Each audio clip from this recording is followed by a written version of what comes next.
on the screen? I just want to make sure it's all working. Okay, please.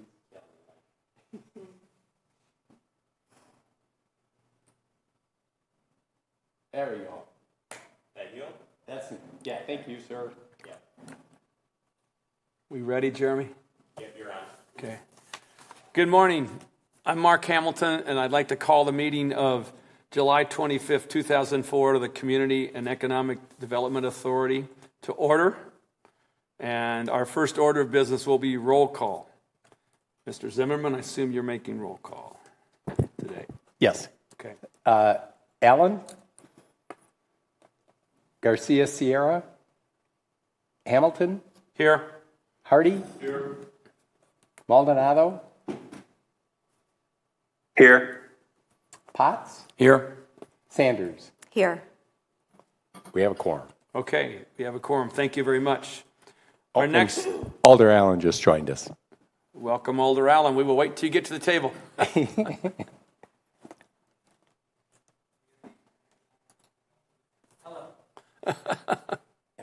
Mark, since Olivia is on, we might want to kind of go out of order on the agenda and let her That's fine. go first. That's fine. And then we can do That's our fine. other That's fine. stuff. Since she's up real quickly. Alder Allen, we are ready to discuss the approval of the minutes from June 27, 2024.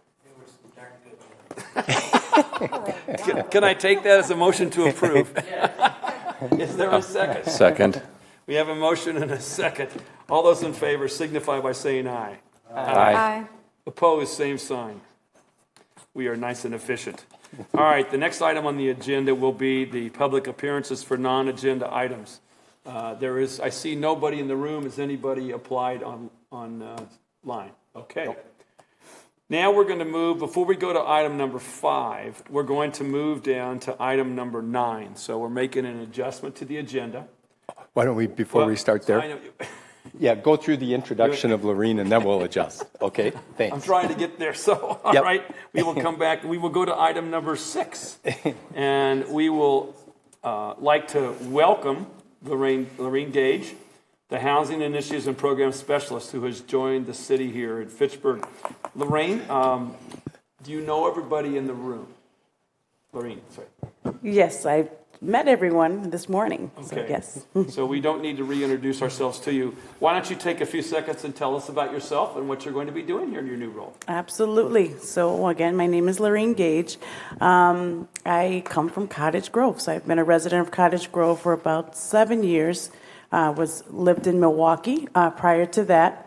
In Milwaukee, kind of worked in 2 sectors. One, in housing. I was a owned my own company, mortgage broker, and along with my family, owned a company called Church Mortgage, and helped first-time homeowners to purchase homes. So it was a great opportunity to help individuals that were in need.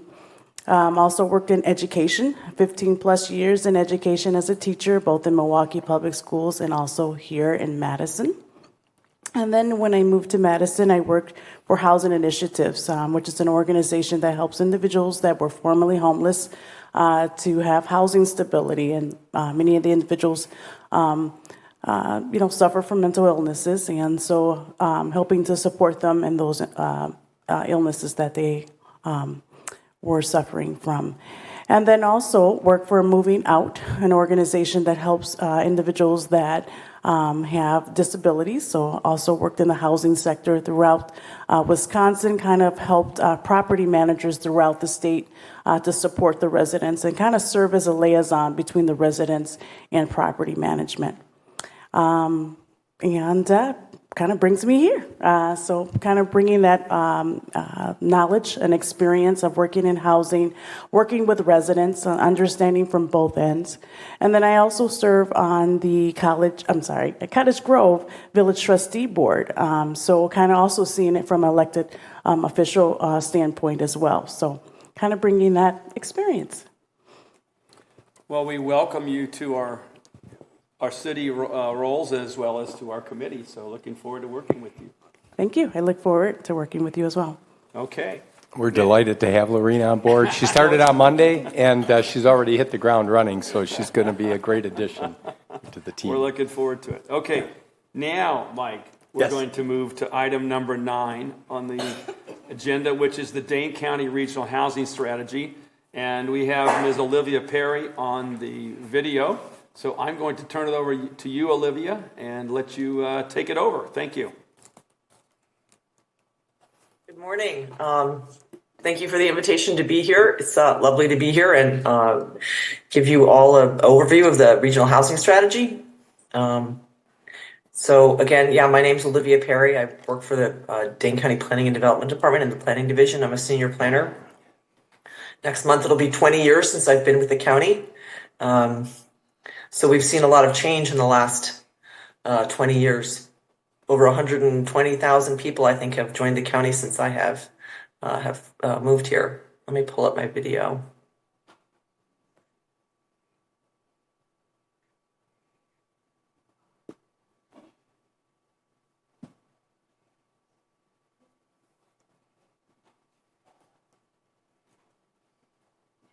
Can everyone see that? Yes. Yes, thank you. Okay, I can't see you, so yeah, okay, great.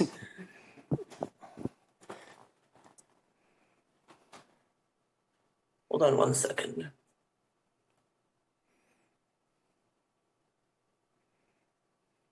Okay, so this morning I am going to just provide a little bit of an overview of the regional housing strategy, why we did strategic planning, some of the key findings, priorities, and strategies, and then talk about some of the possible next steps for Fitchburg and some of the main takeaways. And I think feel free to stop me in the middle if you have a question, or at the end. Either way is fine. I will say that I'm going to be sharing some data with you, so graphs and charts. Don't worry about remembering it. I'll make this presentation available once we're done. But this is really just to provide a framework for the nature of the housing crisis, the extremity of it, and so we all have some context. So the purpose of the regional housing strategy was to work together as a region to identify a shared vision and key housing priorities and strategies we can work on and work towards together to address the housing crisis in Dane County. We had 26 sponsors. We had over 80 advisory committee members from the nonprofit sector, private sector, state, local government, realtors, bankers, Cities and Villages Association, the Towns Association. Overall, we had 17 municipalities and 4 mayors, and Brad Sipple and was part of it, and I'm not remembering the other Plan Commission member, and Joyce Frey actually attended some of the meetings as well. It was Zach Jones from the Planning Department, Olivia. Is Zach Billings or Zach Jones? Zach Jones. Okay. Great, thank you. Oh, okay. Zach Billings from the Plan Commission. Sorry. Yeah, that's what I thought. Okay. Yep. Yeah. Anyway. So why did we do strategic planning? So like Fitchburg, many municipalities around Dane County have really been working on addressing the housing crisis over the last number of years. And so the point was really to build on the efforts of everyone and the organizations and local leaders, build relationships and share expertise, work to identify missing information and opportunities, and then really start to develop a shared understanding of the housing crisis, the past, current, and future trends. And then, really, start to think about housing from a regional perspective. Housing crisis really can't be solved by one community alone. So really starting to think like a region, which requires more coordinated collaboration. So relationship building was a really big part of this effort. And identifying ways we could leverage our expertise and resources. So the Housing Advisory Committee was asked by the consultants at their first meeting to identify their top housing priority for their community, organization, and business. And that was increase the number of affordable and workforce units, increase the overall number of units, increase housing near jobs and transit, and provide more pathways to home ownership. When asked for the top priorities of the Dane County region, they said reduce racial disparities in housing and homeownership, build capacity to address housing needs, build relationships, enhance partnerships, collaboration, learn about housing issues, tools, and strategies. So one of the first things we did is we just sort of looked at the county composition, really took the 3,000-foot view. We're dealing with a county that has 61 municipalities, 1,200 square miles, tried to identify, kind of break municipalities down into sort of sub areas, and really helping to just sort of drive home the point that we are all coming from very different perspectives in our municipalities and our regions, and it's important to keep an open mind and really have really come to this with an open mind and open heart, and really listen as we move through these discussions and strategic planning. So as you can see, that 81% of the county is in rural areas, and 47% of the county, or almost half the county, is actually in only 7% of the land area. So this is just to remind everybody, kind of where we are with cities, villages, and towns, and that most of the county is rural. There's been a big priority for the county, and I think there, will remain to be a big priority of the county to preserve agricultural land. We have very highly productive agricultural soils, and farmland is and the towns very much want to, continue farming. This was a very interesting sort of statistic. We looked at the age demographics and how they changed from 2010 to 2020, and we discovered that between 2010 and 2020, that our age cohort 15 to 34 grew by 23.1%, while the state as a whole only grew by 5%. So a lot of young people are moving here for a whole number of reasons. We also discovered that the age cohort between 55 and older grew by 52.7% versus the state's growth, which was 35.5%. This talks about how diverse the change in diversity from 2010 to 2020. So we had an 18% diversity, and 18% of our population was diverse in Dane County, and in 2020, it was 23. These trends continue. The only cohort that didn't grow, the only race or ethnicity that didn't grow is Black African American. We had 5% in 2010 and 5% in 2020.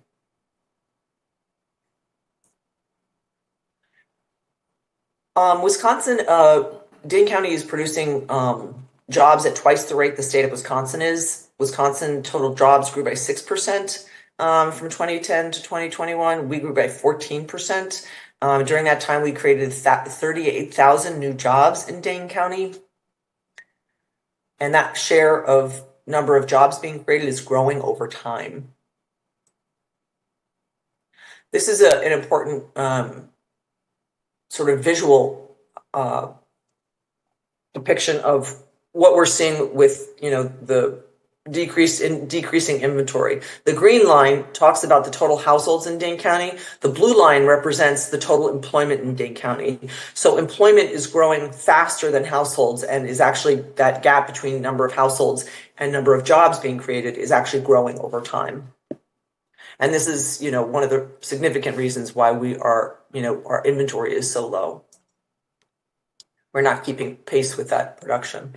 So between 2010 and 2020, the number of new households in Dane County was 8,000 units higher than the new housing units that were built. And this underproduction just reflects that decade. We were underproducing before that and since then. So this is just a snapshot of how we break out in terms of household income across the county.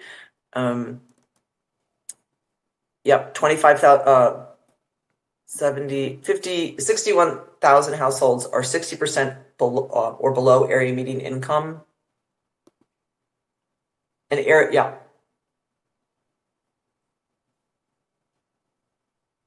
this shows that 1.7 times faster households, they are 30% AMI, or below grew between 2010 and 2020, and that's a pretty significant growth.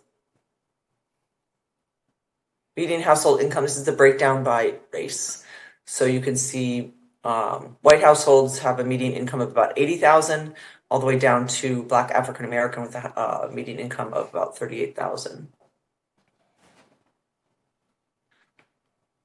And this shows how we're going to grow over the next 20 years, 2020 to 2040. The highest growth being between the 60% AMI and above. That's about 77,000 households we're going to grow. And then 60% and below is more like 28,000, 29,000. Olivia, what is 60% of the AMI right now? I think for a family of four, here it is. It's about 75,000 for a family of four. That's the and I can give you that's the 60%. Correct. Oh, hold on a second.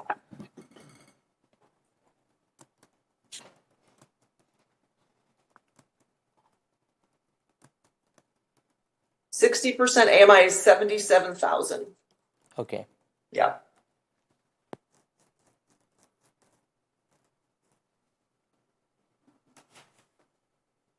I don't have the number of household number. I think that feels a little bit low for 60%, but I can look that up in just a second.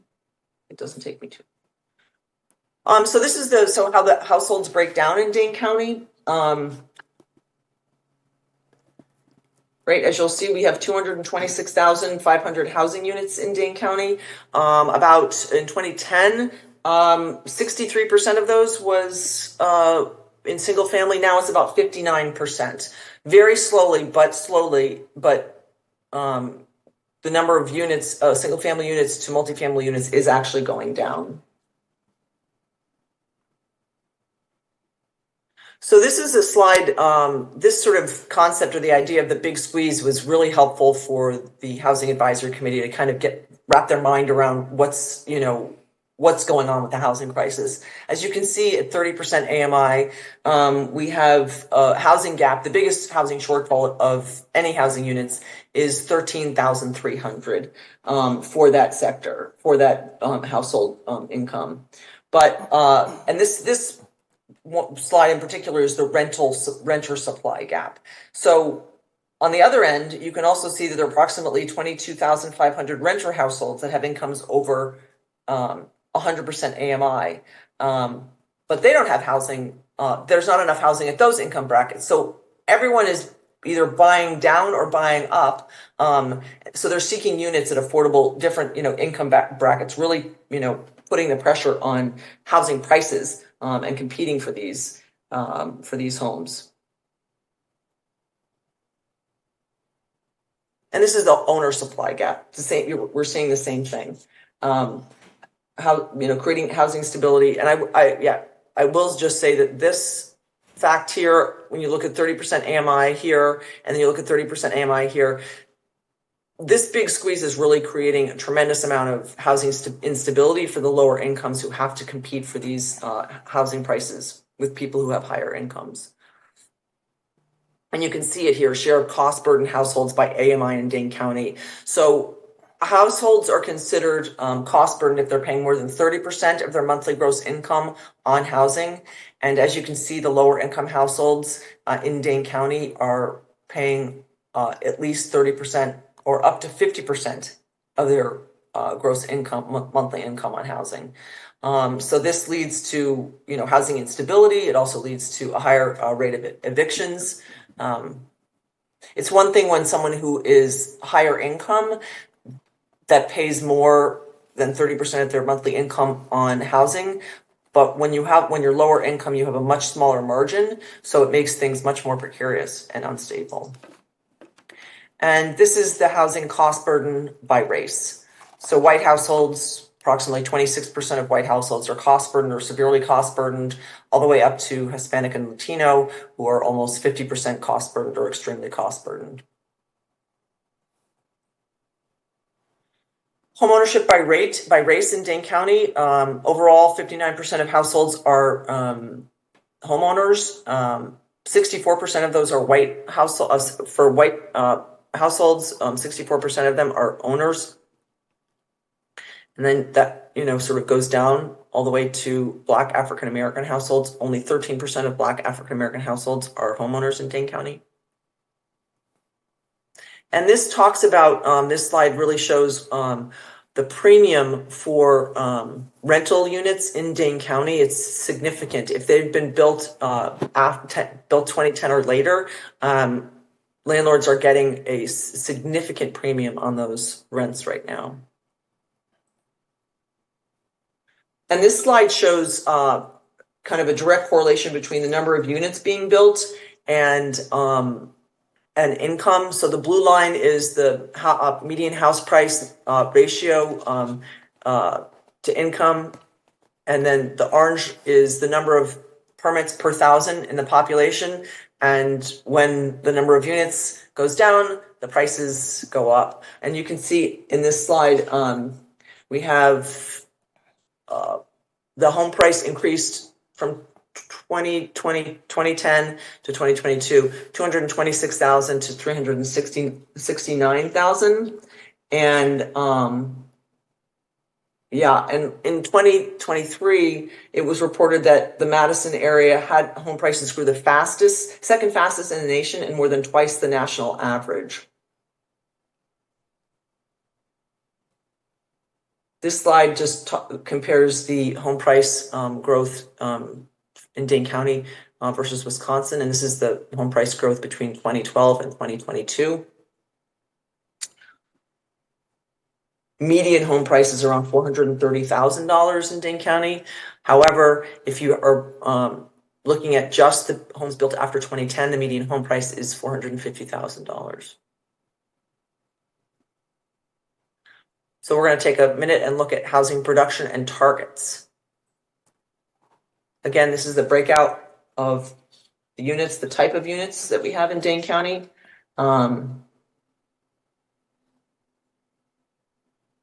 And this is the overall targets we're going for between 2020 and 2040. We need 139,000 new housing units, almost 65,000 of those in owner and 74,000 in renter units. And this is the allocation of housing type by sub area, rental versus owner units.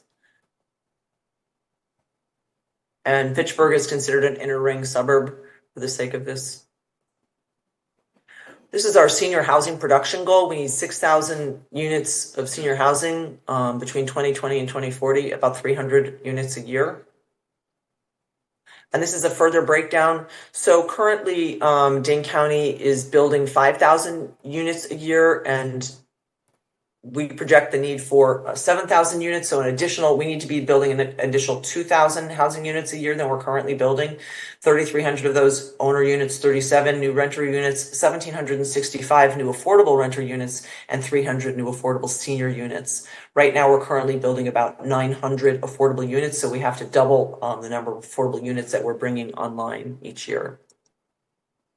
This is the breakdown for municipalities, and this was based on CARPC's regional development framework. In the past, how we've grown by municipality. So this indicates that Fitchburg needs to be bringing online 495 units a year. Your current 5-year average is 360. So Fitchburg is responsible for bringing 135 units a year more than you're currently building. And again, this is based on 5-year averages. So it was really really important to ensure broad participation in the regional housing strategy. We did countywide outreach in a number of ways. We conducted a regional housing survey. The full length of the survey is in the report. and you can find that on our website. But this is just a couple responses that we wanted to share. Should all county residents have access to housing? 96% of respondents believe all Dane County residents have access to housing. Most do not believe that housing is currently accessible to everyone.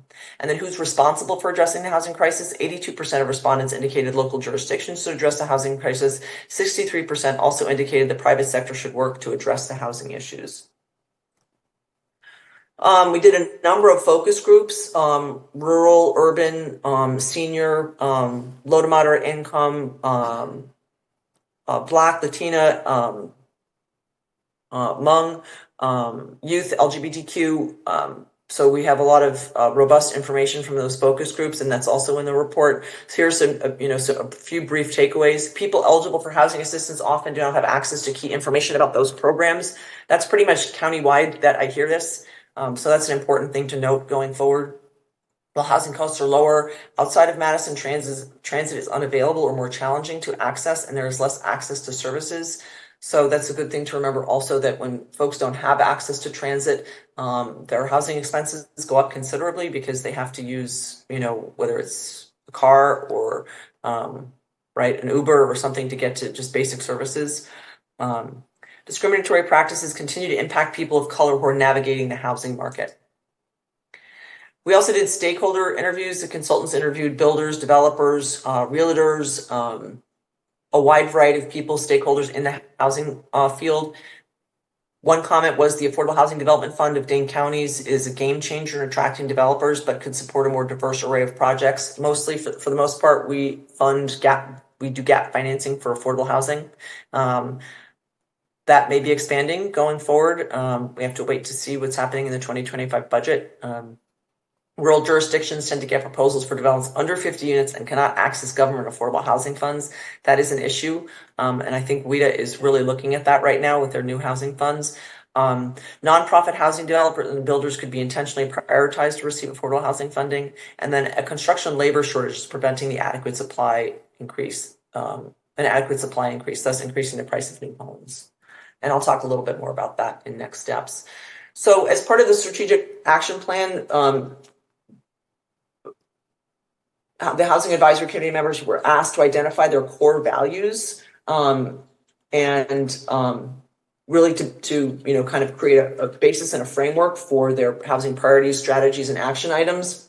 And they identified 6 core values. The first core value is accountability. All entities, public, private, and nonprofit alike, accept and share responsibility for providing attainable housing. Affordability, all people have housing they can afford. Economic growth, housing production keeps pace with employer growth and meets employee needs. Empowerment, residents, practitioners, elected officials have a shared understanding of housing needs and are equipped to leverage housing resources and programs. Equity, historically excluded populations and lower income households have access to quality housing. And sustainable development, housing is located near existing services, infrastructure, transit, amenities, and jobs, reducing environmental impacts and improving quality of life for all residents. So based on those core values, they chose a vision statement that is the following. The RHS and the Regional Housing Strategy envisions an equitable and environmentally sustainable future where all residents have access to quality and affordable housing in connected neighborhoods. And based on the vision statement, the core values and vision statement, they identified, and the work they've done previously, they identified 5 top priorities going forward for the next 5 years for the strategic action plan. Increase the number of housing units attainable to low and moderate income households. Increase the overall number of housing units. Provide housing resources and protections to the most vulnerable populations. Rehabilitate and preserve affordability of existing housing. And provide more pathways to home ownership. That was a very important priority for the Housing Advisory Committee. So the implementation matrix, sort of the heart of the strategic action plan, I'm just going to sort of go over it. It's a long document. We have 5 priorities, 17 strategies, and about 100 action items. But this is how we laid it out, so it would be easy to read and understand, and people could understand what role that they needed to play in any given action item or strategy. So this priority is increase the number of housing units attainable to low and moderate income households. The strategy is expand or create affordable housing funds. So as you can see, an action step, increase private sector, municipal, county, and state funding for affordable housing, including grants beyond what currently exists. Who's the lead on that? Private sector, county, state, municipalities, WIDA. The second one I'll share with you is build 250 affordable single-family for-sale homes through acquisition and rehab or new development annually. Private sector, state, nonprofit. Municipalities could very easily have been named as an implementation partner here and should have actually probably been named. So the Housing Advisory Committee was very insistent on the fact that we need more affordable housing. Right now we're building about 25 affordable units. That's either through Habitat for Humanity or other nonprofits through acquisition rehab or the Madison Area Community Land Trust. And they just felt it was an important priority to bring forward more affordable single-family units. But this is how the matrix is laid out.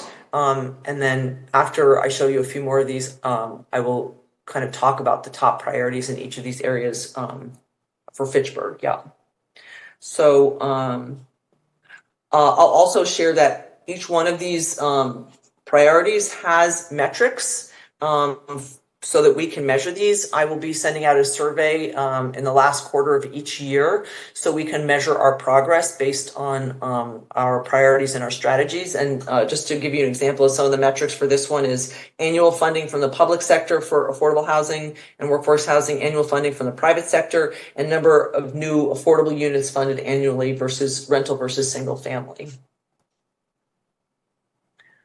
Number two, increase the overall number of housing units, is advance zoning reforms and update local zoning codes. This is sort of the, this was the top priority that municipalities shared coming out of one of the top priorities municipalities shared. That they needed to do to help facilitate, greater development of housing. And this one is particularly important because WHEDA, the Wisconsin Housing and Economic Development Authority, has a new program that has 3 different grant funds, loan funds for affordable and workforce housing and infrastructure development. As a requirement of those funds, they require that each municipality has a zoning code and a housing chapter of their comp plan updated within the last 5 years. So this is really a very significant priority for municipalities, updating that housing chapter and there's the residential zoning code of their overall code to qualify for that funding. Providing housing resources and protections for those vulnerable populations, develop or identify educational resources and identify intended forums and community audiences, working with local experts on racial equity issues. Some of the metrics that will be gathered are number and type of new racial equity and inclusion training programs, number of residents who received outreach, including clerks' mailings and pre-post outreach surveys, number of people of color employed in real estate and banking industry.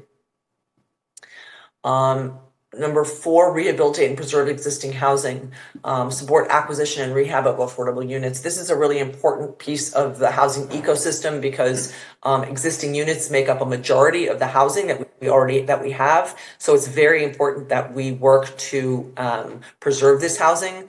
Building new affordable housing or new housing is a lot more expensive than preserving existing housing. And then the 5th, provide more pathways to home ownership.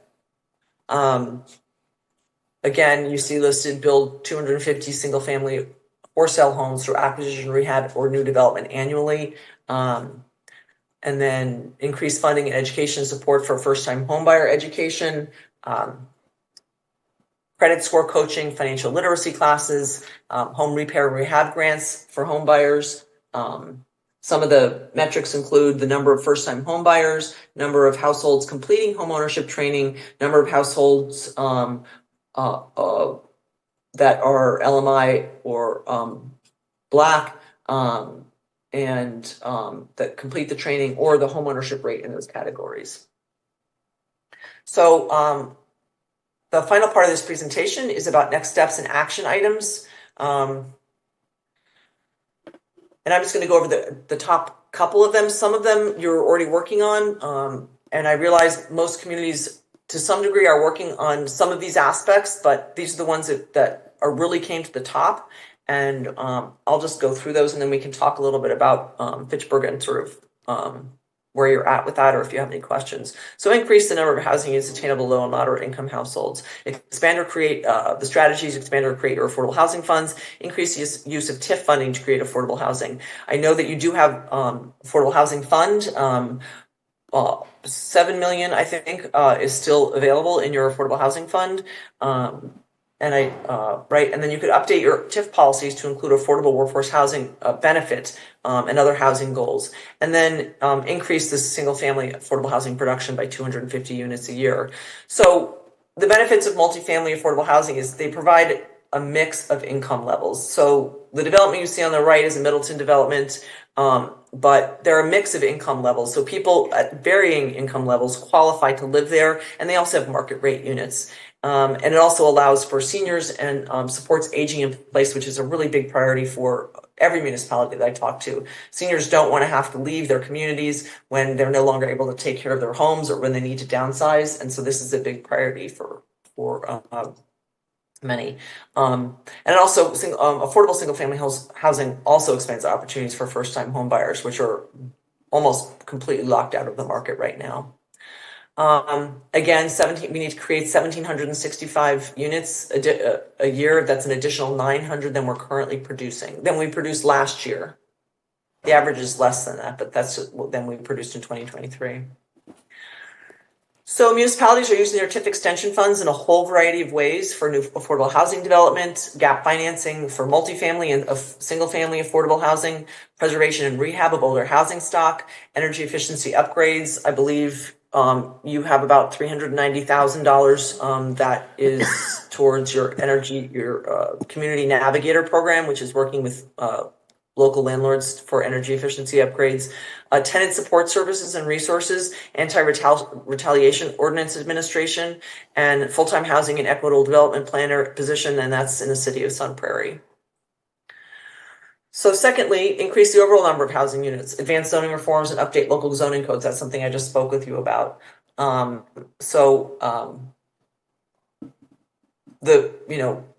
By doing that, this is going to help to increase housing inventory, diversify housing stock, which is really important, support residents at a range of income levels, and reduce pressure on housing prices, increasing sustainability and reducing car dependency. So again, we need an additional 2,000 units a year in the county overall.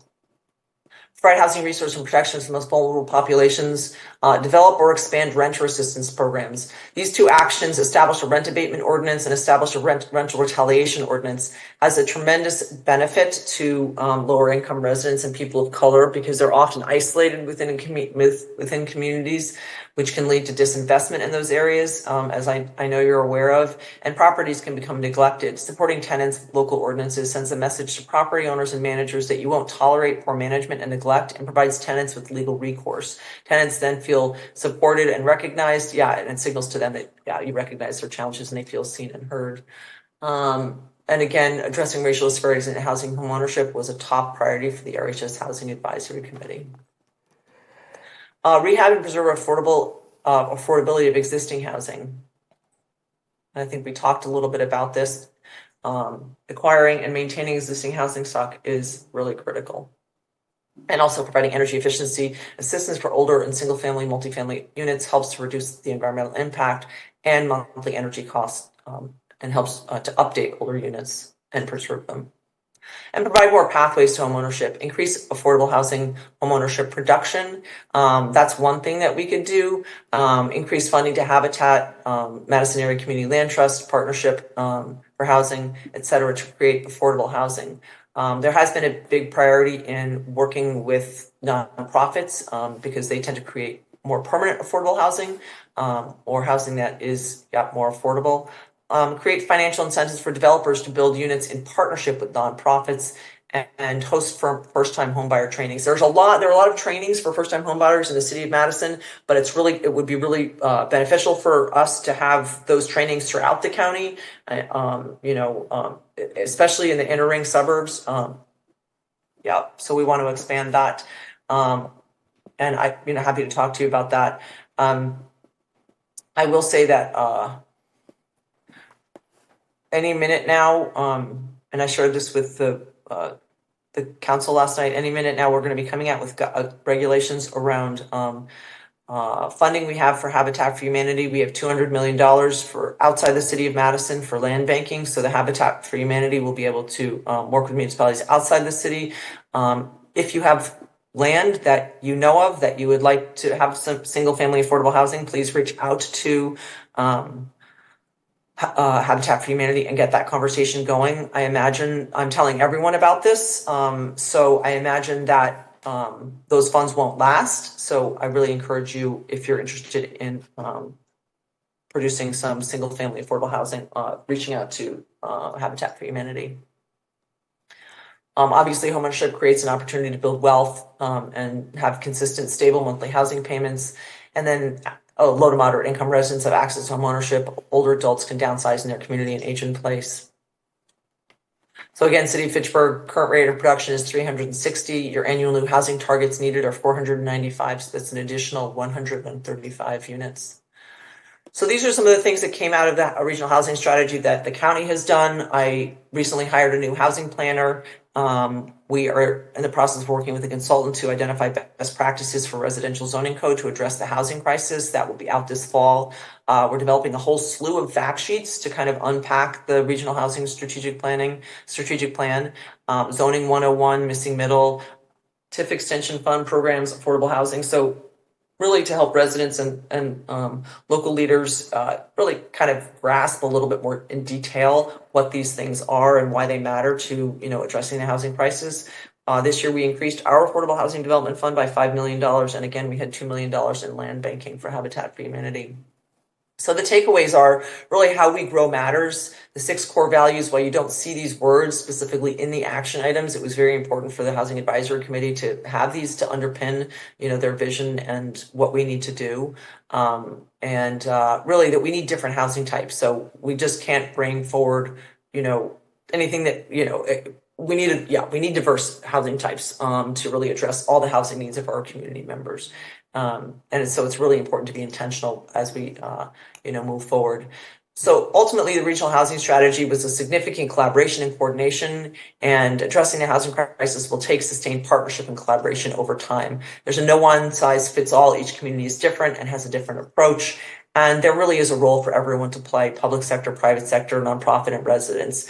And I really encourage you to think about, who your partners are in this effort, and really reach out and work with your partners as you move forward.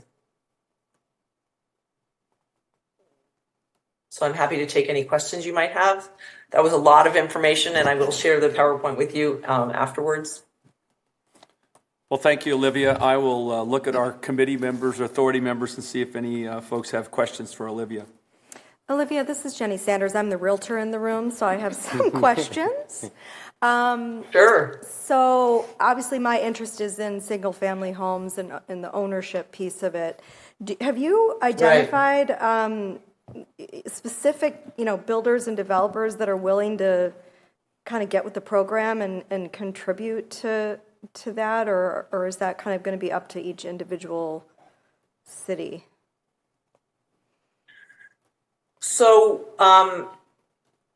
there's market rate housing, single family housing, and then there is affordable single family housing. So builders build maybe kind of parade of home types homes. They're going to build those homes where they can and where they can afford them. So that's. And those are typically not considered to be affordable housing. Correct. So the Madison Area Builders Association was a participating advisory committee member, and they were actually very instrumental in many of the conversations we had. And one of the reasons we're going to be doing a construction workforce expansion feasibility study over the next few years to see how we can expand that pipeline of construction workers. So that's one piece. That's something that the county that I'm going to be working on over the next few years. But everyone is aware of this report, is aware of the new demands. Each community has to specifically identify the housing mix that they want, and whether it's market rate or affordable or missing middle, and where they want it. And, that's typically what you're going to do with your housing chapter and your comp plan, and then updating your zoning code. So those are two really important pieces that municipalities will need to do, that Fitchburg will need to do in order to be very intentional about what they're going to bring forward. So yes, I've had many conversations with the builders, conversations with developers, and in terms of single family housing, there's a number of areas where it needs to expand: affordable, missing middle, and market rate. So yeah, and there are lots of ways that you can do that. As I was sharing last night on the city council, if there's a specific housing type that you want to bring forward, typically, it would be easy for you to put together an RFP and say, we want, on these 4 acres here, we need, 30 townhomes. And here's an RFP, we'll, as part of our affordable housing fund, we will help offset the cost of land to make them more affordable. Or not, depending on if, what your housing stock looks like. But, typically every municipality in the county needs missing middle housing, and they need affordable housing. So you have a lot of control, and especially considering you have, over $7 million in your affordable housing fund. You can really direct the type of housing you want to see and where you want it. Olivia, one of the big concerns I have, which I didn't bring up last night, was the sustainability of this. So let's say we go and we help a developer by subsidizing the cost of buying a piece of land. Once that house or whatever unit it is sells a couple of times, it's going to be back to market rate.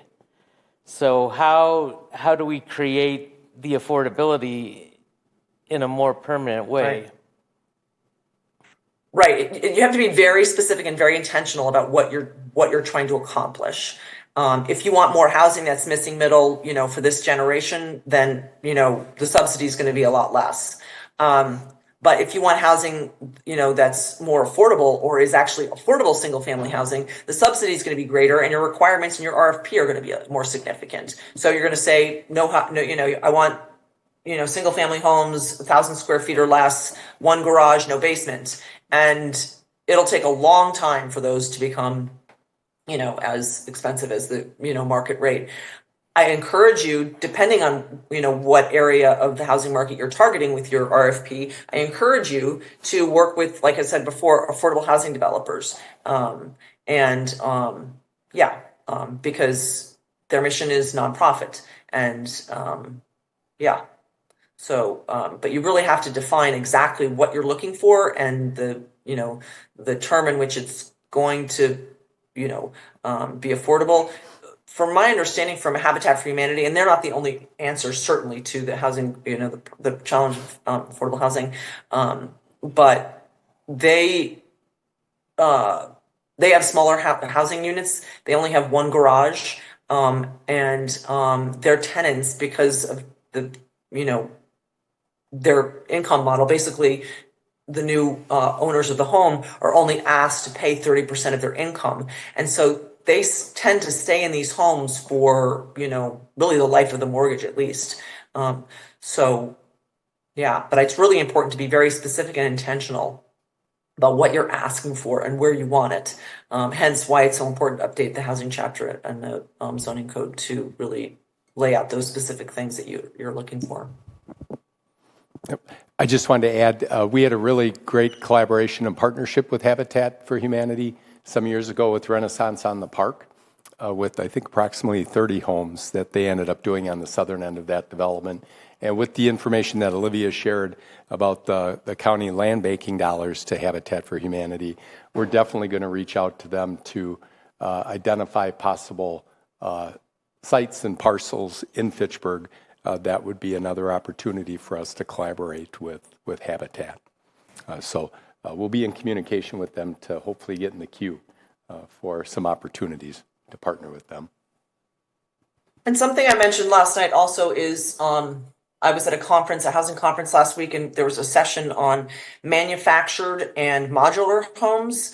And modular homes are actually permitted by right under Wisconsin state statute.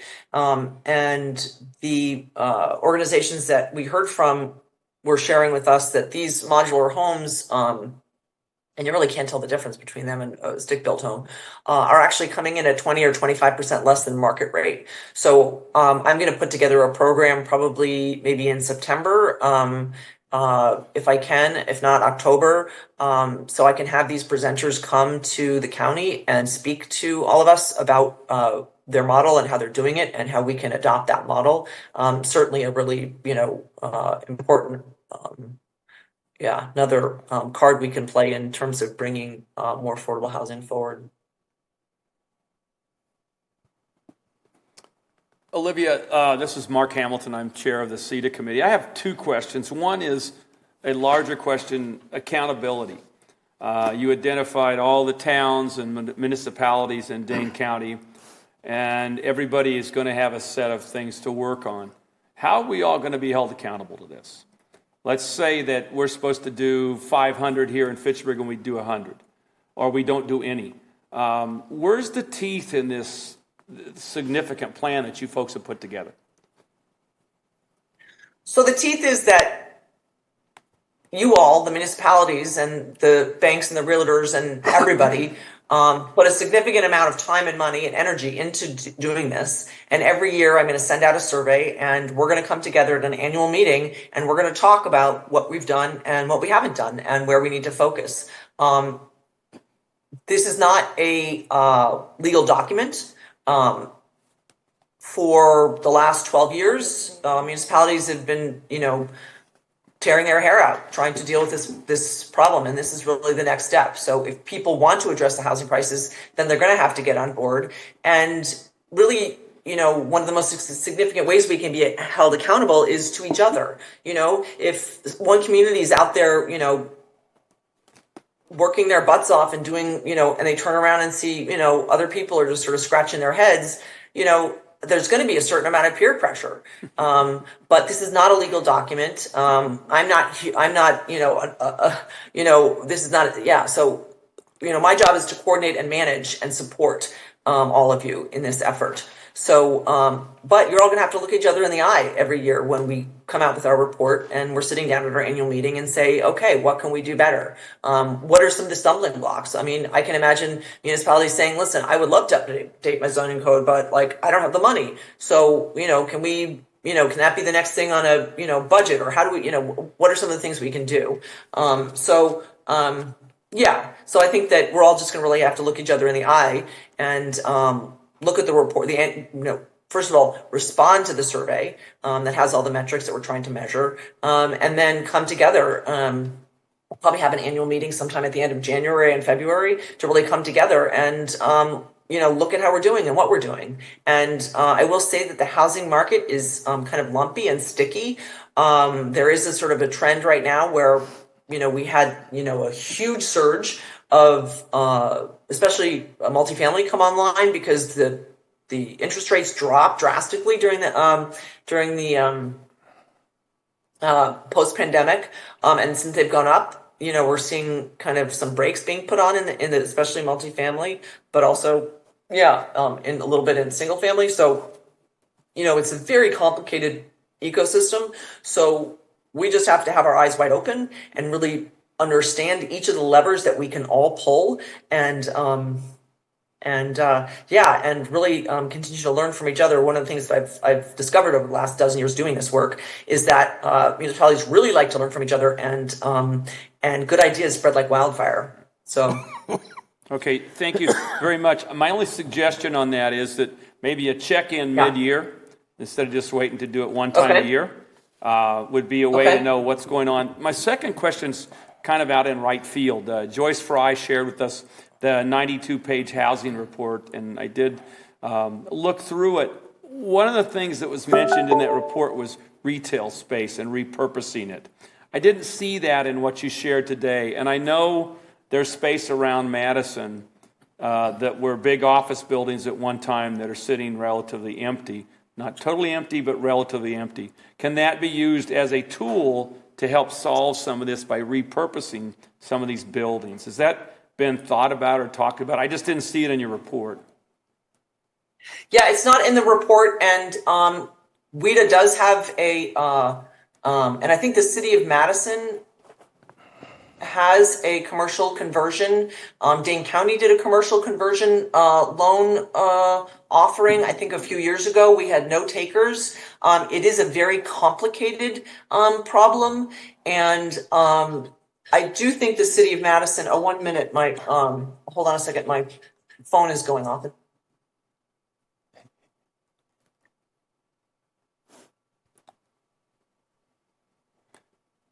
Joe, I see your hand up. We'll get to you in a second as soon as Olivia comes back.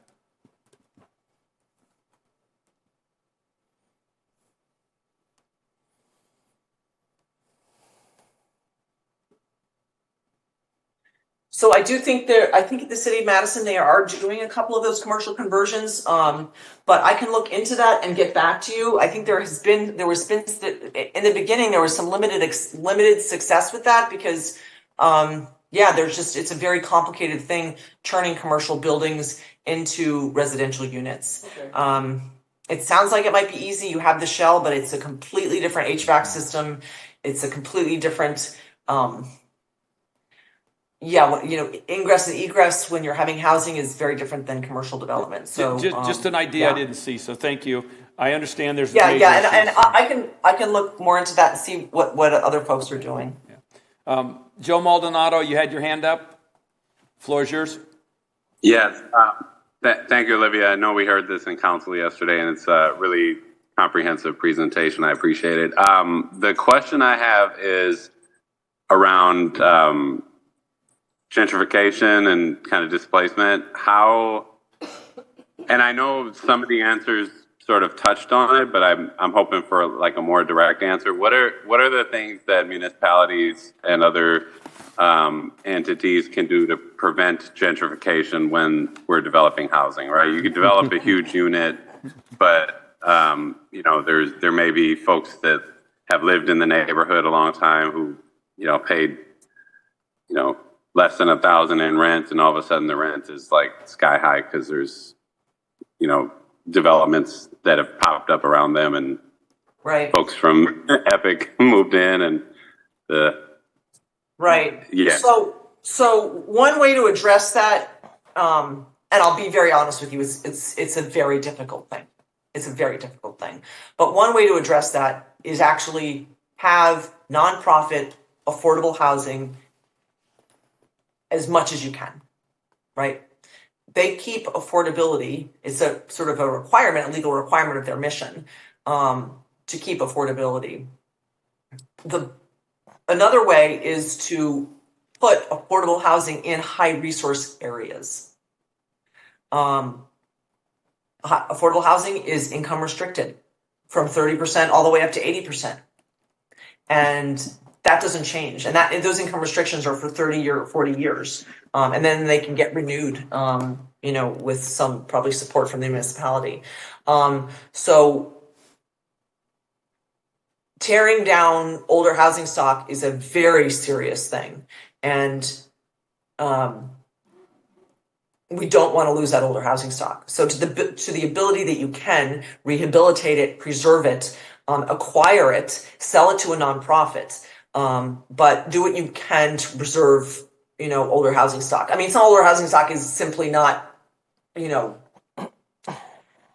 have to be torn down. But if you're going to replace the older housing stock, which is affordable, replace it with affordable housing. I have one follow-up question related. In the same vein, how do you make sure when you're building large housing developments or encouraging housing developments to be built that, it just doesn't become a massive housing without those things that you need to have a high quality of life, such as access to groceries, access to transportation, access to, community services, other places where people gather, natural spaces, right? Right. So the city of Madison and now the city of Sun Prairie is doing this, but they have a map that directs, they have an RFP, which you could very easily develop for your affordable housing funds. You want You can have this gap financing, you can have this $1 million if you locate along this arterial or that arterial where people have access to transit and they have access to, get the transit actually gets them to the grocery store, and the main basic necessities, drugstore, et cetera. So, that's the way that the city of Madison handles it. That's the way, Sun Prairie's developing it. Dane County Affordable Housing Fund kind of tries to mimic what the local folks are doing, because you know best where the affordable housing needs to go, where the housing needs to go. So it's really important. And we have on our RFP, we ask all developers to identify, what's within walking distance, half a mile, quarter mile, or a mile from your development site. So that's one way to look at it, to do it. I appreciate your answers. Sure. Go ahead. Sure. Just a couple of follow-up comments. To Joe's point about where we're looking to locate housing, I think working with our planning colleagues and with our neighborhood plans and with our comp plans, we're being very intentional about locating in along our 3 north-south corridors. So Verona Road, where we do have, shopping and services, and there will be more coming. North Fish Hatchery Road and through the central part of the city. And then on the east side, where it's a matter of just filling in the trade ring over there with growth and development along the Highway 14 corridor. So that is something that we're being very intentional about and very strategic about, as far as having services in the neighborhoods as well as transit or future transit-oriented accessibility. The other thing I would mention, to piggyback on what Olivia was saying with the WIDA dollars that are available to assist with, especially the infrastructure loan program that they have for new developments. Right now, our planning department is working on 2 neighborhood plans, South Stoner Prairie and Greenfield. The reason that those are a priority right now is we are very concerned about being able to meet the goals that Olivia identified at 495 housing units, because right now in the Verona School District, we are out of lots as far as new housing development. With the build out of Stoner Prairie neighborhood and with Crescent Crossing, we're out of lots. We still have some good inventory in the Oregon School District, but they're getting built out too at a rapid rate. So that's why that was a top priority, is to work on these 2 neighborhood plans, South Stoner Prairie and Greenfield. They should be done probably in the first quarter of 2025. Then, fortunately, because of ARPA and TID dollars, with the closure of 2 successful TIDs, we do have money in the pipeline to not only do our comp plan update, but then following that to do a zoning code and sign code update as well. So those things are in the queue, and we've got dollars available, but it's just a matter of staff capacity of kind of the sequence of those things. So we're heading down the road of where we need to be and positioned to be available to access those dollars. One question we want to ask WIDA, and this will be something we're going to have Lorene work on for us, is by virtue of us having our smart code ordinance, would WIDA allow Fitchburg to qualify for that loan infrastructure program in smart code zone neighborhoods? Because that essentially was an update to our zoning code. So even though we haven't updated the traditional Euclidean zoning, could we at least qualify in those areas that are designated as smart code? So that's a question that we want to check with WIDA on. And then the last thing that I will mention is just where we're focused right now in our housing programs, and especially with our TID for housing dollars. As we reported to this group before, we've got 3 programs either launched or in formulation stages. The first is the Efficiency Navigator, which is trying to upgrade that existing housing stock from an energy efficiency standpoint, working with Sustain, Dane, and Elevate Wisconsin. We're getting really good interest on that. I can't remember how many properties have expressed interest, or owners, but I think it's a total of like 116 apartment units that we'll be bringing forward. The assessments are being done right now, and then we'll be working with Sustain, Dane, and Elevate Wisconsin to put together what those actual energy efficiency improvements are, and then going out for bid and bringing that back to the council to kind of authorize which projects and which improvements will be made. So that's one program that's launched, getting really good interest. The second one that we're working on is trying to develop a program of adding workforce units at 60% of Dane County median income in market rate buildings. So this would be outside of kind of your traditional WIDA Section 42 tax credit. Part of the reason for this is to try and add new units, but also to geographically disperse it around the city, so we're not just concentrating it in one area. We're working with our friends at Venture Capital on a potential pilot program up in the North Fish Hatchery Road. Ellers is helping us, our financial advisors, on the program parameters. So that one's still in the formulation stage, but that again is addressing kind of bringing some new affordable units to Fitchburg. And then the third program that is in the formulation stage is our rent-to-own townhome workforce endowment program. And this is the one that addresses the missing middle population that Olivia mentioned. So it's trying to help people that are at the income level that they could afford to own something, but maybe for various reasons, student loan debt or things like that, they're not able to get into the market at this point in time. So it's a program that's geared towards keeping their housing costs at 30%. And so we're still working with our former financial advisor, Mike Harrigan, who's since retired, that's got an affordable housing firm now. And we've got a meeting with administration, finance, and legal on August 20th internally. And then Lorene, Joyce, and I will be at the September Committee of the Whole meeting on September 25th to give a complete update on activities to date that we're focused on for housing, and hopefully get a kind of go or no-go decision both for the workforce in market rate and also the rent-to-own townhome program. So we'll keep you posted on those, but we've been spending a lot of time and effort, and that'll be a lot of Lorene's focus now that we have her on board with us going forward. Mike, a follow-up question that Olivia mentioned, the Habitat for Humanity funds. Mm-hmm. Are we able to get into looking at that and applying for those? We're going to reach out to them. Yeah, okay. Now that we know that those dollars, are going to be, kind of announced or allocated by the county. We had Hillary, the new CEO or president of Habitat here locally. She was at our last Housing Advisory Committee meeting, and we definitely expressed an interest in wanting to partner and collaborate with them on additional developments here in Fitchburg. And that could be single family, but the other thing I think they're open to is even like a townhome product as well. So I think there's multiple opportunities, and I've already got ideas as far as potential land areas. I want to check in with Deanna first, but some potential vacant land areas and infill areas that we think could be good opportunities to maybe tap into those funds and work with Habitat. Thank you. Are there other questions of Olivia from the committee? Just one I want to repeat from last night. So you pointed out that Fitchburg needs to add 495 units, but we're only averaging about 360. And correct. That number is trending downward. So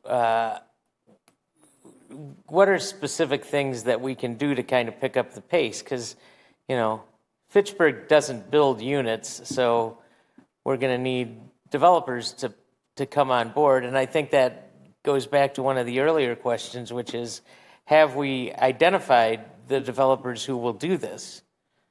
And, what kind of things specifically can we do right now? Because I think for 2024, I think we're gonna be hard pressed to hit 300 based on what's being built right now. So I think there are many things that can be done, because the pipeline is a multi-year pipeline. Probably one of the lowest hanging fruits is density bonuses. So either with your single family or your multifamily, requiring, allowing for additional number of units for said development. I think that's a very low-hanging fruit. Those have to be established. And I do think, and communities don't necessarily like to hear this from me, but, we do have to think about the space above us. So there's infinite opportunities to go up. So you may want to identify in your update, your housing chapter update, and your zoning code update, increased height limits. Well, I So, don't, that's not a problem here. We're looking for those taller buildings. And we've been, Right. I know Mike's been out there trying to shop that around.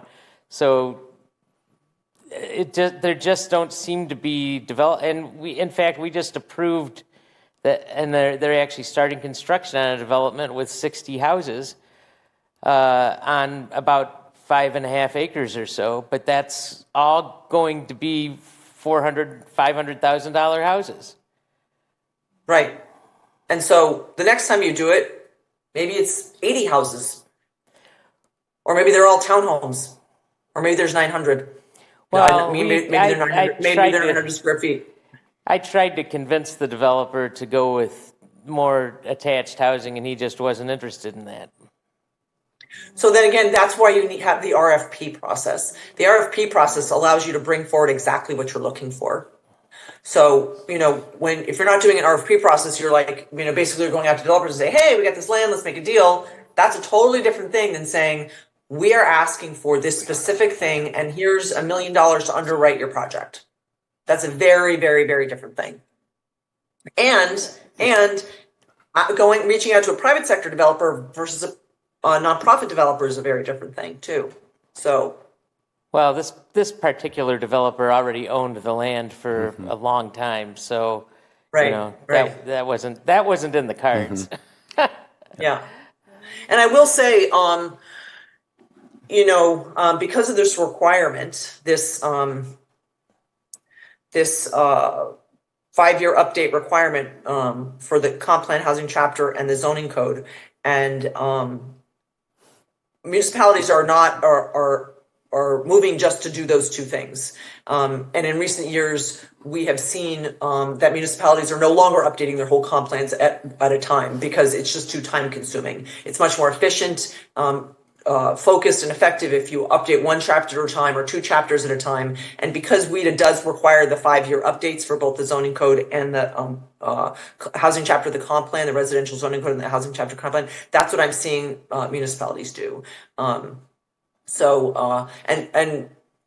have heard that municipalities are trying to get out of this 5-year zoning code update for various reasons. I don't think it's likely, Mike, that you're going to be able to get out of that with the smart code. But I'll just put that out there because, from the things that I've heard. I meet with Rebecca regularly, and I can actually ask her about that, but I'm not sure you're gonna be able to get out of that 5-year. I need to update your residential code within the last 5 years with your smart code. We'd appreciate your help and support to encourage them to go that direction, because we've also heard that the money that they've allocated is not being utilized, specifically because municipalities aren't able to move that quickly. And again, we're positioned where we have some land that's already designated as smart code, that if there were infrastructure loan dollars available, that would help with to drive the economics of that project there and get some additional housing units. And I'm speaking specifically of the Holmes Bobberschmidt property in our uptown Fitchburg area. That is some significant acreage and would bring us some lot inventory and housing availability inventory. Right. I'm just going to say one thing, and then I have to go quickly plug in my computer before it dies. Yes, I'm happy to do that. On August 8th at 3 p.m. Thursday, WIDA is actually going to be presenting at the Regional Housing Network meeting, and she's really looking forward, our representative is really looking forward to getting your feedback about the program so far. She's going to talk about some of the, challenges, some of the programs that have, the projects that have passed. So I encourage you to attend the meeting on Thursday, August 8th at 3 p.m. It'll come out in the next newsletter in the beginning of the week, the link. And then we're also going to be launching our technical assistance program to help municipalities update the housing chapter of their comp plan if they're interested. New staff is going to be doing that. I'm going to just pop off for a second and get my plug before the computer dies.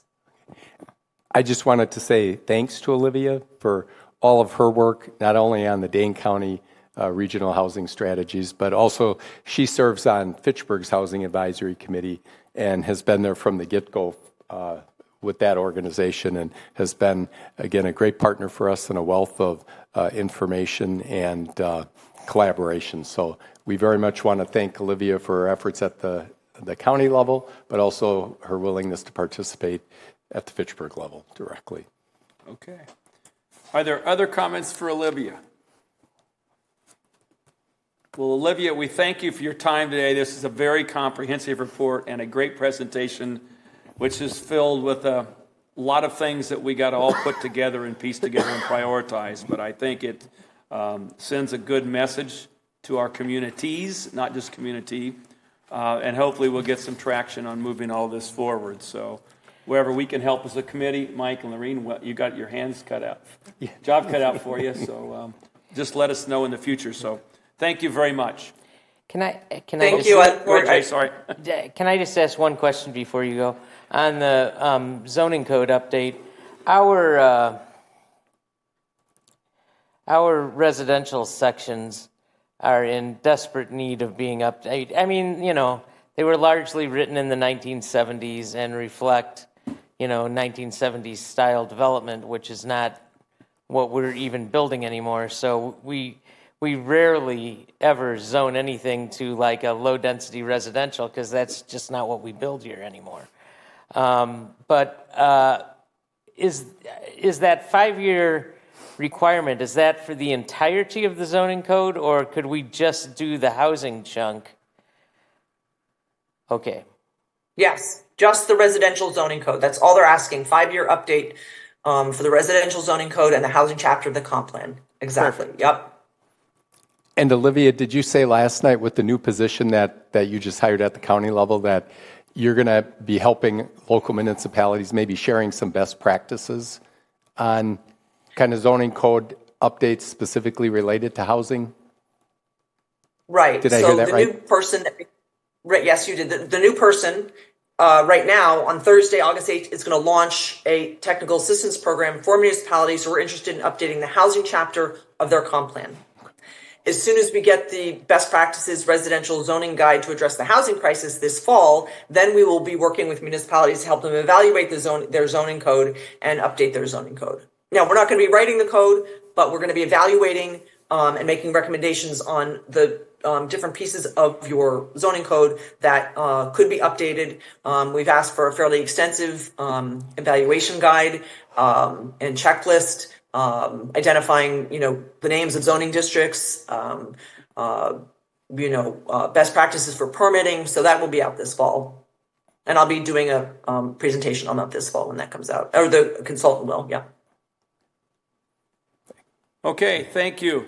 We're going to move on. Thank on our you. agenda. Look forward to the discussion. Yes, great presentation. Thank you very much. Okay, bringing us back to our agenda now, we're going to move to item number 7, which is a review of the economic development and CETA budgets. So, Mike and Deanna, you are on. We're going to go to, let me see Oh, here. we're going somewhere else? Yep, we're going somewhere else. We're going to the number 8. Okay. Yeah, the More Housing Wisconsin document and checklist. And Deanna, come on up. Deanna and I are going to kind of tag team this one. This is a document that was shared with us by one of our Housing Advisory Committee members, Brian McKee from Midwest Homes. And it's a document that was put together by the Wisconsin Realtors Association, the Wisconsin Builders, and then the League of Wisconsin Municipalities. And it's called Municipal Housing Solutions. And it's a checklist of how communities can be kind of more housing Wisconsin and ready. And there's a checklist in here. And Deanna and I are going to kind of tag team this one. I'll let Deanna lead off, and then I'll kind of chime in. But we actually went through this checklist with our development team here internally to kind of see where we're at on these items, what we've already completed, and what are some items that still need to be done or on the checklist in the future. So with that, I'll turn it over to my colleague, Deanna Schmidt, our city planner. Thank you all this morning for having me to talk a little bit about kind of walking through. Mike, are you going to put up the document? Deanna, could you pull the microphone a little closer to you? Perfect. Okay. Yeah, we've got it on the screen, Deanna. Okay. There for it. Yeah. Gotcha. Okay. So, it's a little easier to look at my notes this way.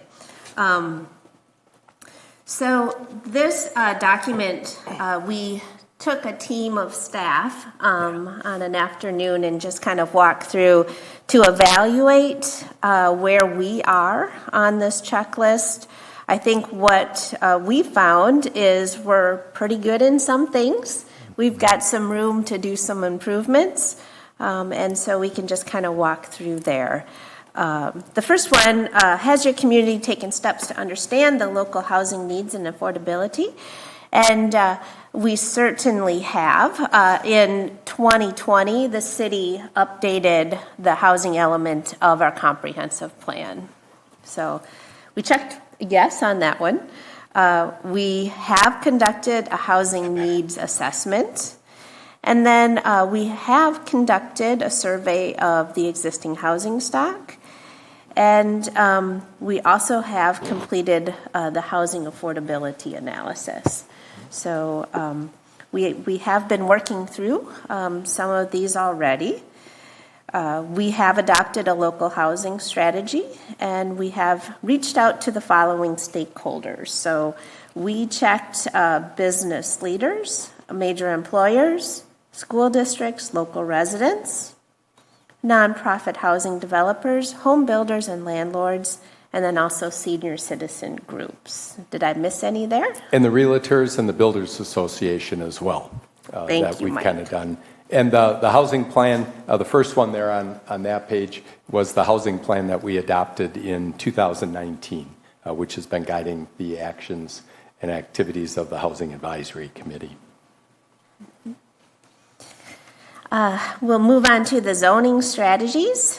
This one, we're a little more hit and miss. Does this zoning and subdivision ordinance include or allow the following?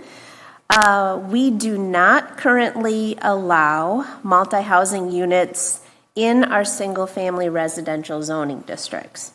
I will say, and Alder Allen hinted at this, we permit very little housing in our single-family residential zoning district.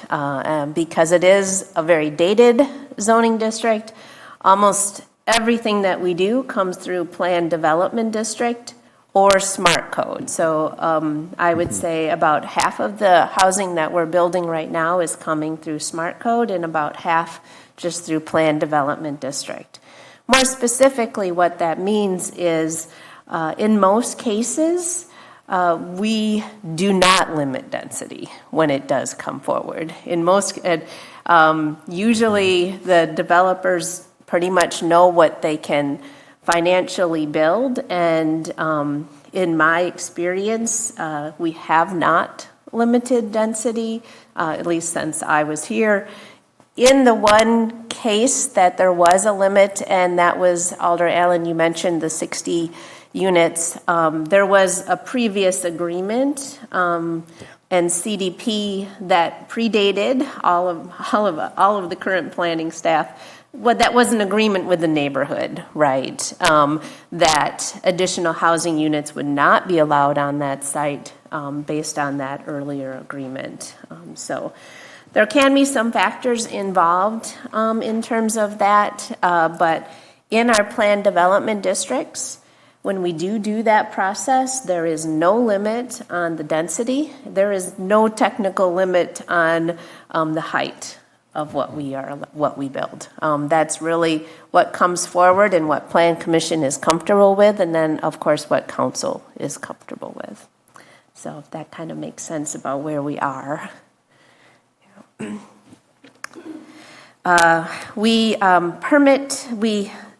next one, permit residential uses including multifamily within downtown Main Street District.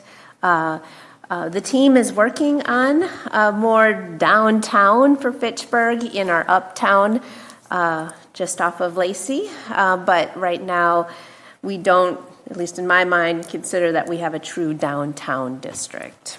So but we definitely are encouraging that multi-story mixed use, again, along all three of our north-south corridors. We certainly are, yes.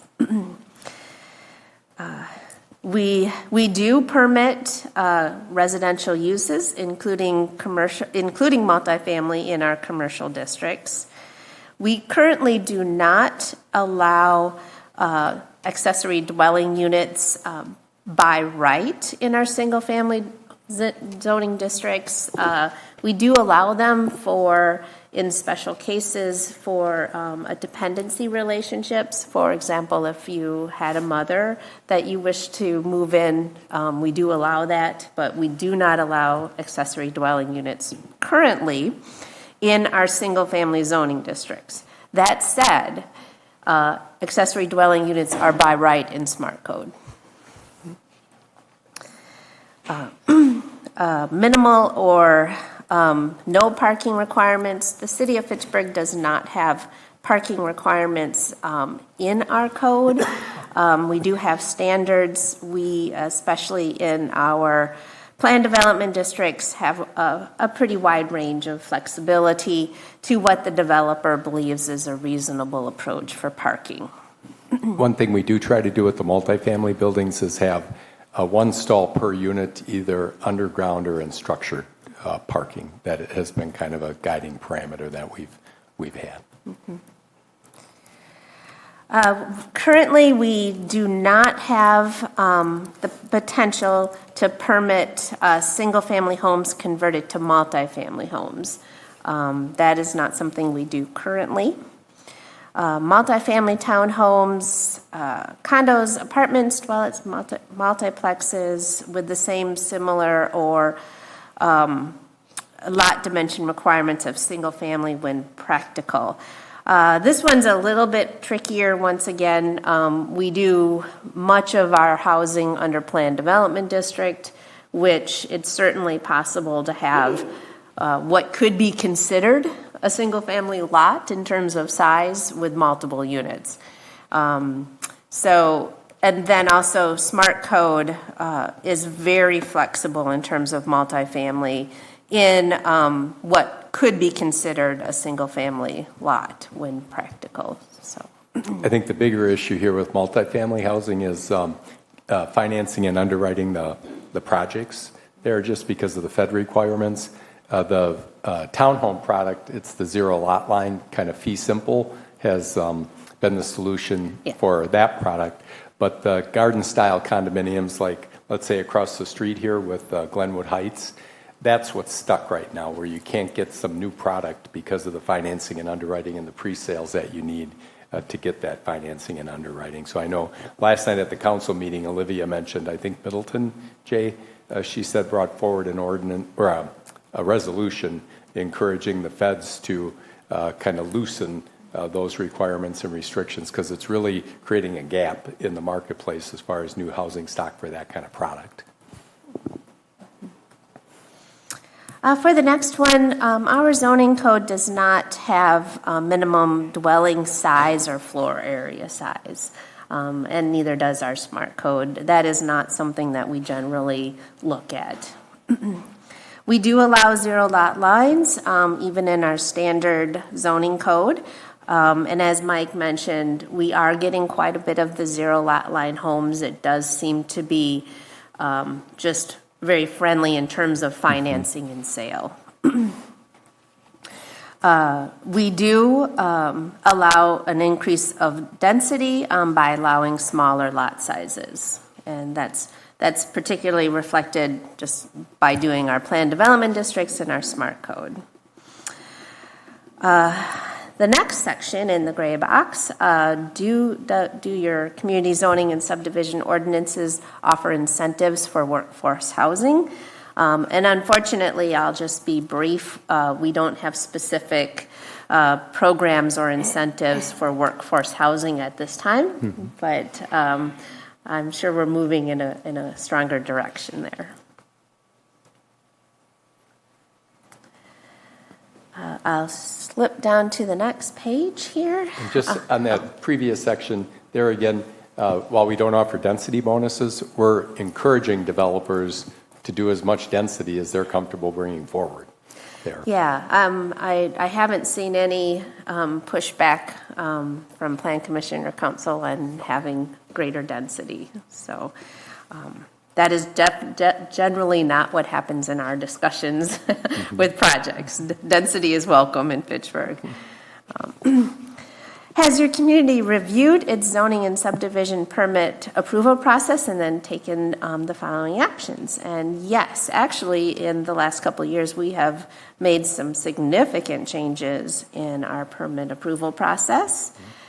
We have conducted a self-assessment of the permitting process. I think we've moved in some positive directions in terms of ease of use in our permitting process and in our turnaround.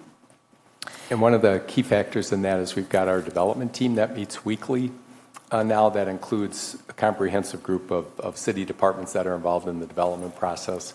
And we've got 2 slots every Tuesday that developers can come in, meet with the team. It's a one-stop shop and kind of a collective group there.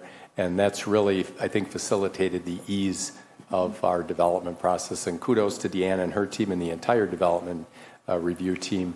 The latest analysis from Smart Growth Greater Madison showed that Fitchburg was the most efficient community from a timeline to move projects through the review and entitlement process there. So it's been kind of a real concerted effort to move in that direction and making really good progress. And it's significant. We're significantly faster. There was an article in the State Journal a couple of months ago that pointed out that from the time a project's submitted to the time it gets approved in Fitchburg is 173 days. And I think in Madison it was like 400 days. Mm-hmm. So it's, I mean, and even compared to the other smaller municipalities, we're way ahead. So and one of the key elements there, Jay, is smart code. Smart code, And I'll tell you, yeah, and that's one of the things we emphasize to developers if they use smart code. The speed to market, is a real positive, for them. Created a centralized one-stop permitting desk and other steps to streamline the subdivision process. Recently to early 2023, almost all of our applications went on to OpenGov. So it's entirely an online system and an interface. We have a very, very tight timeline for staff to review projects, turn them around, and then get them onto Plan Commission agenda and Council agenda. Between application and council approval, in most cases for an application for a rezone or a plat is that 5 weeks window. And that is just a very, very tight timeline for our small staff. That is helped by having the smart code is very efficient for us. And then also we have our OpenGov software too. And then we've moved to a e-plan building permit process too. That's right. Which has is it a 15 or 20 day turnaround? Yeah, it's like 15, I think. Yeah. Yeah, so yes, we have a third-party building permit review team that they just do building permit reviews, and they're very, very fast in what they do. We have adopted the traditional neighborhood development ordinance, and that's what we've been referring to as smart code. Smart code is that form-based code that shifts the review process away from uses and starts to look more closely at the building footprints, the building facades, the building shape and form, in the effort to create a more downtown urban kind of field, to create those walkable neighborhoods, transit-friendly neighborhoods, multimodal neighborhoods. And so that has, I think, been, as mentioned, a very key point of how we are able to move projects very quickly through the permitting process. We have developed a transparent, easy-to-follow checklist of zoning and other requirements. All of our applications do have checklists and requirements. I will just say that I have a great staff. Mm-hmm. We have a great staff, very knowledgeable, will pick up the phone, respond quickly, and we just have a really good, we strive to answer questions quickly and move and clearly, I guess, answer questions quickly and clearly. And we have a development guide online that walks people through each of the steps of the process that's available. So it's very transparent and accessible. Our forms and permits are, in our opinion, easy and simple to access. We, as I mentioned, in early 2023, took all of our applications online. That is an online platform that we interact through in the entire process with the applicant in terms of review, in terms of feedback, in terms of resubmittals. It is the place where you pay all your fees. It is a very clear and usable system to interact between staff and then the applicants through the process. We'll move on to that next box, promoting availability of land for housing. Creating an inventory of local government-owned properties, development-ready properties, and other sites. The city of Fitchburg does not have a large inventory of government-owned properties for redevelopment, but we do produce and maintain a vacant lot and a developable lot map that we regularly update. And Mike has a very good handle on what is available and who to call. And one thing that Mayor Julia put in the CIP budget this year is $1 million out of the Affordable Housing Fund, TID for housing dollars, for land banking. So we may look to identify some sites where maybe we would participate. When Olivia was mentioning the idea of issuing an RFP, one of the challenges we have right now is we don't necessarily have land that we own or control to be able to issue an RFP, for. That's something, maybe we'll venture out now with this land banking fund, but we've got to kind of determine what are those parameters and how would we approach that. One of the things that I was going to mention this when Olivia was here, but it doesn't. Things have changed in the way real estate is sold these days. So I remember back when we developed Swan Creek, for example. Those lots were listed on the MLS for sale, and that doesn't really happen anymore. Yeah. What happens is, a developer, like has happened over in Terra Vista, says, I've got 60 lots, or 70 lots, or 100 lots, and they don't list them on the MLS to just sell to anybody. And so that's why some of the idea about inventory is a little deceptive, because it's not really an accurate reflection of what's actually out there. The developer at Terra Vista is looking to work with the specific builders he wants to work with, because he wants some quality control and that kind of thing. And that's the same thing that's going to happen with the 60 lots over here in Swan Creek at the Inspiration property, where those aren't going to be listed on the MLS, but there'll be 60 lots that are buildable. So I think we need to develop a different way of identifying and marketing what we actually have available.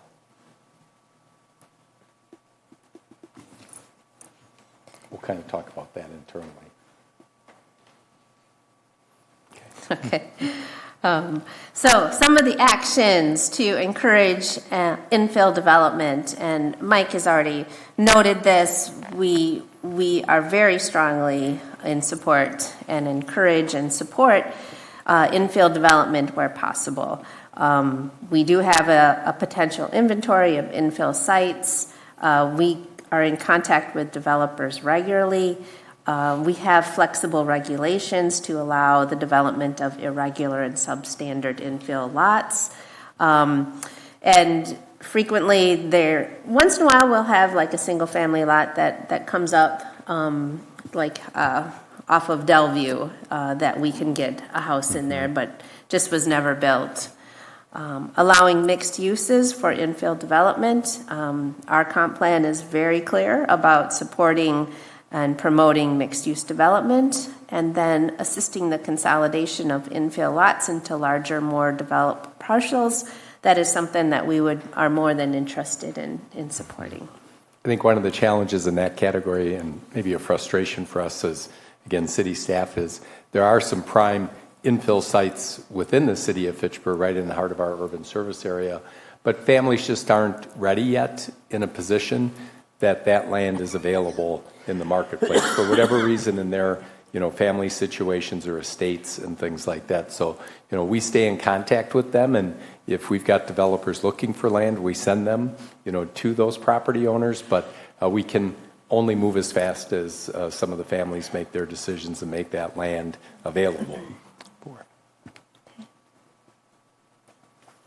Facilitating adaptive reuse of surplus and outmoded buildings such as strip malls. Fitchburg is blessed in one sense. We're a fairly new city in a lot of different ways. We don't have significant areas of the city that are just outmoded or outdated.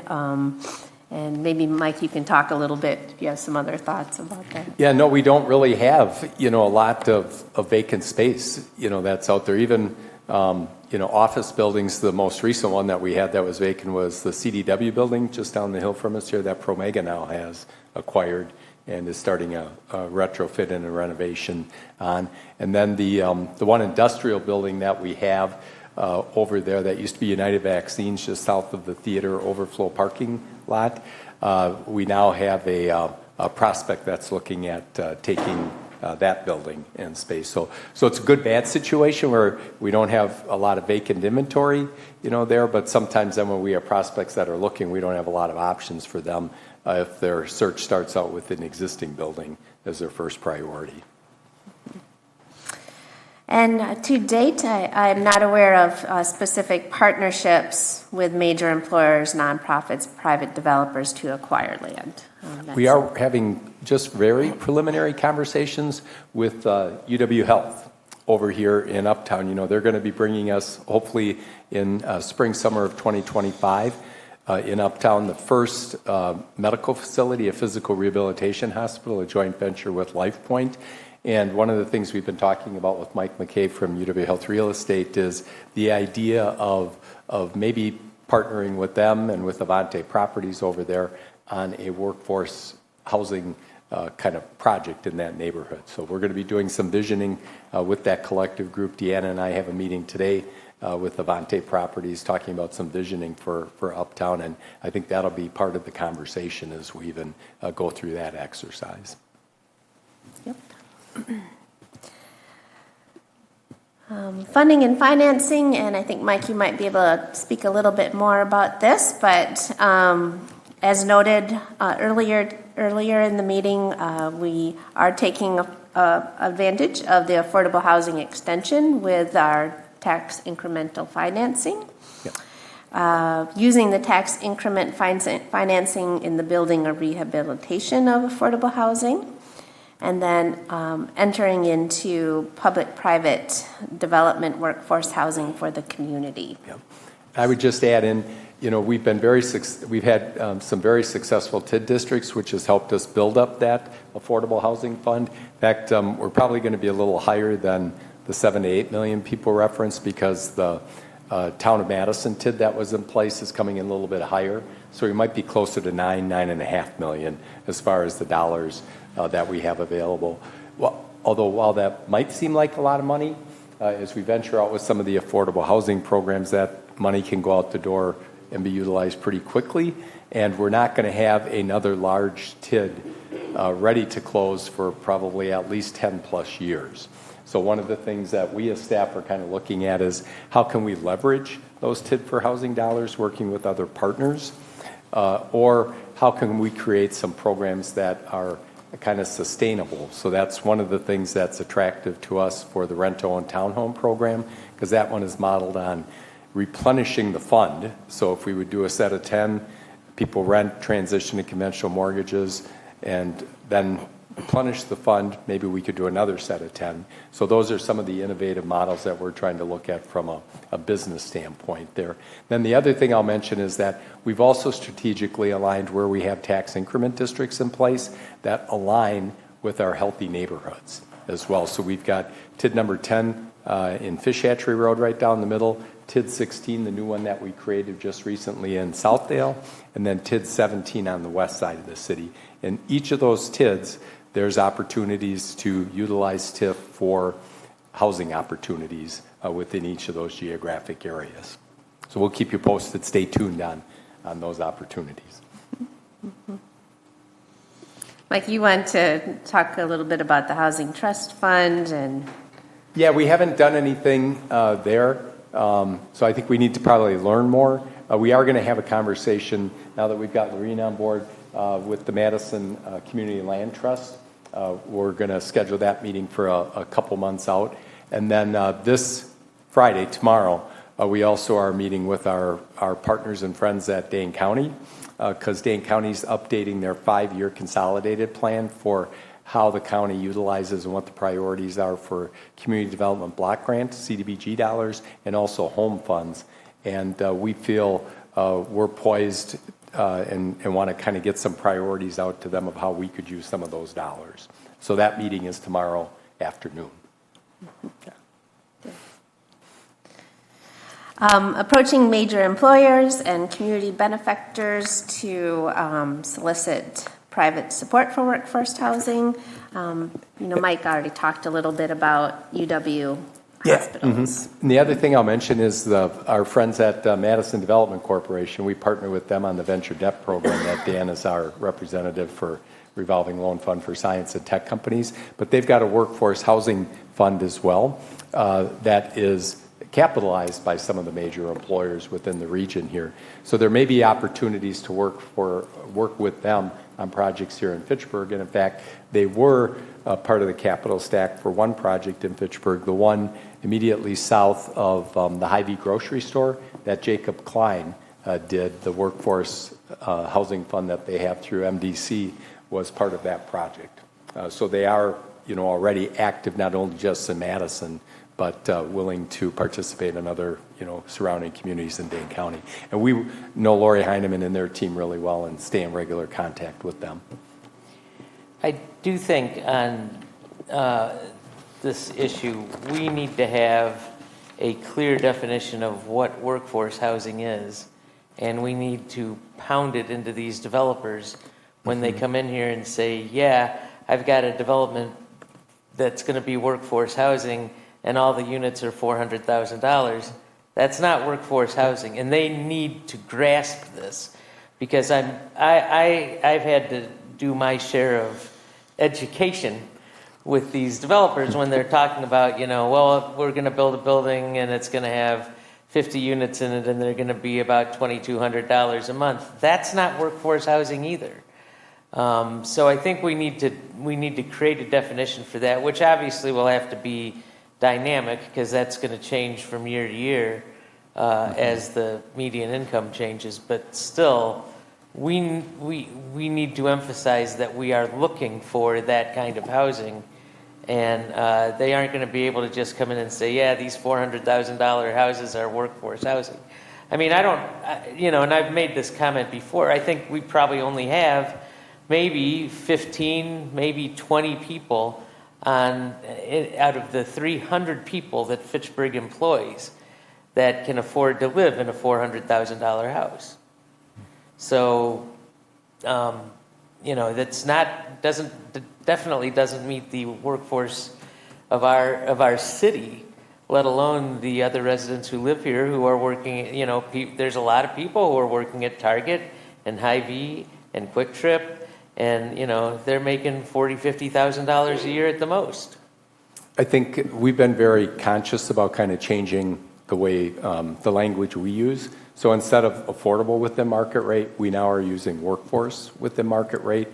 But then we're focused specifically on what is that definition. Right. And in that program, it's 60% of Dane County median income. Yeah. Because everybody's definition of affordable is through their own life experience Sure. and lens. So we're trying to go to those percentages. With the rent-to-own townhome program, that one is targeted towards the missing middle, which the missing middle is kind of between 80% and 110% of Dane County median income.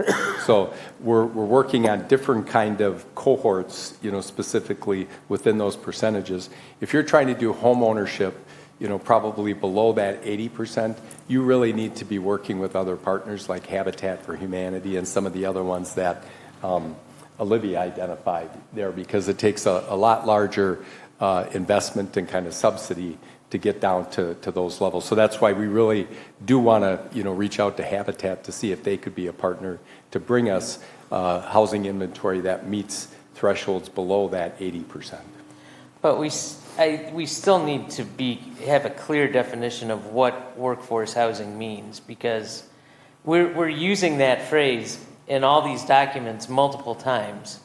And when I sit across the table from a developer who says, yeah, these $400,000 units are workforce housing, they aren't. The question you should ask him is, what percentage of Dane County median income Right. are you positioning your product for? And that's and that great. would help, That's get why to I that asked answer. Olivia what the current 60% was, because and I was actually, the number she gave was 72,000, I think. 77. I think she said. 77,000, which I thought was a little high, because the last number I saw just a couple of years ago was 63,000. So maybe it's gone up that much in 2 or 3 years. That's part of the challenge here is the income growth in this area. The Dane County median income has gone up so much that the gap has gotten bigger, there. But, so it's a challenge. Even at that number, even if we go with, let's say it's 80,000, most of the time, the standard used to be that a bank wouldn't finance your house, even if you came in with a huge amount of down payment. They wouldn't finance your house if it was more than 3 times your annual income, which puts a housing unit at $240,000, and nobody's building those right now. Mm-hmm. So, and that's what we need. That's what the area needs. And I think Olivia's, I don't want to get too carried away with this. Yeah, we'll talk more even offline, But Jay. I think she's right in the fact that you need smaller units. You need smaller houses with one car. But to make that work, you need the kind of developments that we're trying to build. So it takes a lot more than a developer who comes in and says, I want to build 200 houses. We need to have someone who comes in and says, I want to build a bunch of houses, but I also want to build a ice cream shop, and I want to build this, and I want to build that to support, because it's all, everything's connected. Mm-hmm. Well, part of the challenge is building costs. Yeah. I mean, builders just can't afford to build $250,000 houses. They can't do it. And if they did it, they would fall apart. They'd be subpar, quality. And Right. So I think, at the core of the problem, it goes back to money, and people don't make enough money to afford the houses that the builders can afford to build. But some of it is also, I think some of it's also in the size. Like if, and I don't know how much it would be reduced, but the Inspiration homes are going to be probably in the 1,500 square foot range, 1,500 to 2,000 square foot range, all with 2-car garages. And I think she's right that if you come down and say we're going to build units that are 1,000 square feet or less with one garage, that might only be a 1-bedroom unit. Although I many years ago, I worked out at a development that was built in the 50s off of University Avenue called Trillium Homes. Mm-hmm. And all of those are 900 square feet, 2-bedroom units. They're small, but I live in my 1,050 square foot 2-bedroom apartment, and it's a wonderful amount of space for me. But you're not a family of 4. I'm not no, but a family of 4 may have additional resources because there may be 2 people working. But I did grow up in my father's house, which was a 4-bedroom house that was 1,200 square feet, and we had 4 kids living in there, so it was a family of 6. There are some things about the way we do building that just drive up the cost. And she had mentioned building them without a basement because that adds adds excavation costs and a bunch more concrete. There may be other ways to do this. I don't know. There's got to be an answer to this problem though, because what's happening right now simply isn't sustainable. And if we're saying that Dane County's got to add 7,000 units a year, it's just, we could maybe build them, but no one's going to be able to live there. So, Mike and So I Deanna, think where are we? I'm looking at the time. I think we covered here. everything, didn't we, Deanna? Have we covered everything from you, Deanna? Yeah. Yeah. I think that this is a very, very complex issue, for lack of anything else. And we do need to figure it out in the long run. I think we've got to take different strategies as we go along. Personally, having a son who couldn't afford a house here, I know exactly what Jay's talking about. So anyway, let's move along with what's left on our agenda. We'll certainly hear more about this. We have a new person here who's going to help us down the road. So again, welcome to you. And I will turn the rest of the agenda over to you, Mike, because Sure. we're... Oh, can I throw one more thing in? Oh, and Andy's got to go at 9 o'clock. I actually have to leave, but I think the other piece, both on, I guess, in addition to kind of the size of the structure, is just the cost of land in Fitchburg and Dane County. And I think that's why it's good to hear that the mayor's at least looking at some sort of land banking option, because, regardless of what we build on it, the land is also just horrendously expensive, and that's the other piece that we need to address in this. And just to wrap that up, the other thing is interest rates there, because I could tell you there's 3 projects right now that are in a holding pattern, and they're kind of waiting for that first Fed reduction. And when that kicks off, then they're going to launch again. So there's some that are just in a holding pattern because of construction and labor costs, and then you layer in interest rates on it. They're just kind of waiting for a little relief to make the pro forma work better. So. Mr. Chairman, I have a meeting at 9:30 I have to go to. Okay. Thanks, Deanna. Thank you, Dan. Thank you Thanks, all. Dan. Thanks, Andy. Thanks, Andy. So we're down to a very small group, and we now don't have a quorum, Mike, so Yeah, so I'll just do an update as information only. go ahead. Okay, because we don't have any action items. Okay. On the agenda, I'm gonna send out the budget information to you for the 2025 budget, and then we'll go through that at the next meeting again, because we just have to submit it. And Misty gave me a grace period to submit the one on August 1st for room tax, because we just got the second quarter numbers yesterday, and we usually like to look at first and second quarter to see how it's trending for me to do the room tax projection for 2025. So we'll send that out to you probably either tomorrow or early next week for it. And then just some updates and announcements for you on the development front. The council approved the Sub-Zero TIF request on Tuesday night for their corporate conference center, so they now are starting the work for that. That brings their executive offices to Fitchburg, and we will truly be Sub-Zero's global campus here in Fitchburg. So we're really excited about that project moving forward. The Blue Sky Events got approval for conditional use permit to take over the former Mad Power building, previously the Dry Bean, which is going to be an event center for weddings, quinceañeras, ticketed events like comedy clubs and things like that. So that'll be a great reuse of that property. We've been in contact with A1 Furniture about prospect looking at that one. I can't mention much on that yet, but there seems to be a lot of interest in that space as well. So we'll hopefully have a prospect going in there in the near future. The Jamestown Quarry site across from Super Target, that comprehensive development plan has been submitted for 4 users right along McKee Road. Up in the northern 2/3, it could either be a collection of junior boxes, approximately 120,000 square feet, and then maybe some townhomes to the north. And then as Fitcherona veers to the east, there's going to be a Texas wrap building like the one that was done in Terravesa, approximately 280 to 300 units. We matched up that developer with the developer of the CDP because we know that we want more housing over there. So keep an eye on that one as they continue to go through the approval process. The South Stoner Prairie neighborhood and Greenfield processes continue to move forward. Deanna and her team are spending a lot of time on those. And then a couple of things to mark for your calendar. Next week, Wednesday, July 31st at 3:30 p.m.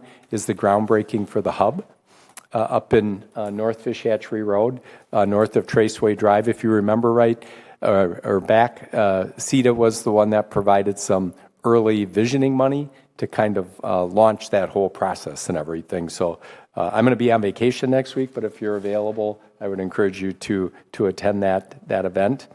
And then on Wednesday, August 14th at 4 p.m. is the next Fitchburg Biz After Hours at the Great Dane. And then on Wednesday, August 21st, Kamika Instruments, the high-precision microscope company here off of Nobel Drive, they've completed their expansion, and they're doing a ribbon cutting Wednesday, August 21st at 3 p.m. And then that same day, there's going to be a ribbon cutting for the tennis courts at McKee that have been completely redone and refurbished and everything. And then new business that has opened in Fitchburg in Jay's neighborhood is the Rusty Bee Cocktail Lounge by Hawk that is located in the Arlo mixed-use building, kind of kitty corner from the Quick Trip and just on the east side of the railroad tracks. And I think they're off to a great launch, and I think it's going to be a popular place in the neighborhood. They've got the outdoor space there that allows for them to have a food truck docking. So they've got different food trucks that go there, and then they've got an outdoor space for kind of lawn games, the cornhole and other things that really kind of helps to activate the outdoor space of that neighborhood. And I think that covers everything. Any questions from anybody? Okay, again, we're a little bit over our time this morning. Thank you for that abridged report. We look forward to seeing the budget for next year. Is there anything else to bring before the committee at this time? I'm sorry, I know we're not authority. Committee, authority. Okay, hearing none. The next scheduled meeting is August 22nd, 2024. And Mike, are we talked about canceling one of our meetings. Is that we going to hold that meeting or cancel it? Just a question. I think we're having that one. Okay. Yeah. So the next meeting is August 22nd. So I will now entertain a motion to adjourn. So moved. So moved by Alder Allen. I'll second. Seconded by Ms. Sanders. All those in favor signify by saying aye. Aye. Aye. Opposed, same sign. And thank you. We will see you all in August. Lots going on. Yep.